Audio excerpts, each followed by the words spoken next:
ಯುವಕನ ಕತ್ತು ಕೊಯ್ದು ಕ್ರೂರವಾಗಿ ಹತ್ಯೆ ಮಾಡಿರುವ ದುರ್ಘಟನೆ ಗದಗ ಜಿಲ್ಲೆಯ ಲಕ್ಷ್ಮೇಶ್ವರ ಸಮೀಪದ ಜಮೀನೊಂದರಲ್ಲಿ ನಡೆದಿದೆ.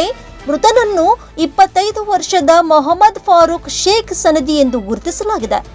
ಮೂಲತಃ ಧಾರವಾಡ ಜಿಲ್ಲೆಯ ಕುಂದಗೋಳ ತಾಲೂಕಿನ ಹರ್ಲಾಪುರ ಗ್ರಾಮದ ನಿವಾಸಿ ಆಗಿರುವ ಫಾರೂಕ್ ಸದ್ಯ ಶಿಗ್ಲಿ ಗ್ರಾಮದಲ್ಲಿ ವಾಸವಾಗಿದ್ದ.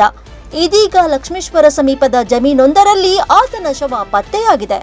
ಅಪರಿಚಿತರು ಕತ್ತು ಕೊಯ್ದು ಹತ್ಯೆ ನಡೆಸಿ ಬಳಿಕ ಶವವನ್ನ ಹೊಲದಲ್ಲಿ ಬಿಸಾಡಿರುವ ಶಂಕೆ ವ್ಯಕ್ತವಾಗಿದೆ.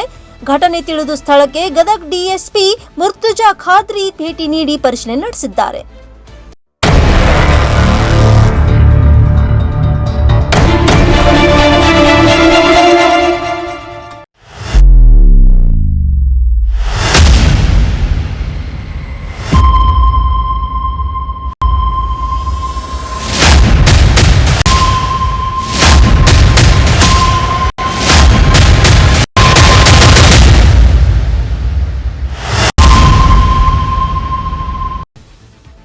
ಪ್ರಕರಣ ದಾಖಲಿಸಿಕೊಂಡಿರುವ ಪೊಲೀಸರು ಆರೋಪಿಗಳ ಪತ್ತೆಗೆ ಬಲೆ ಬೀಸಿದ್ದಾರೆ.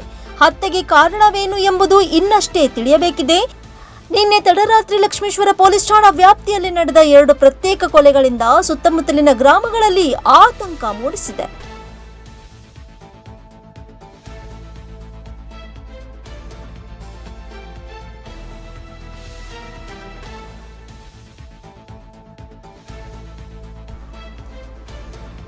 Rise of news, Lakshmeshwar.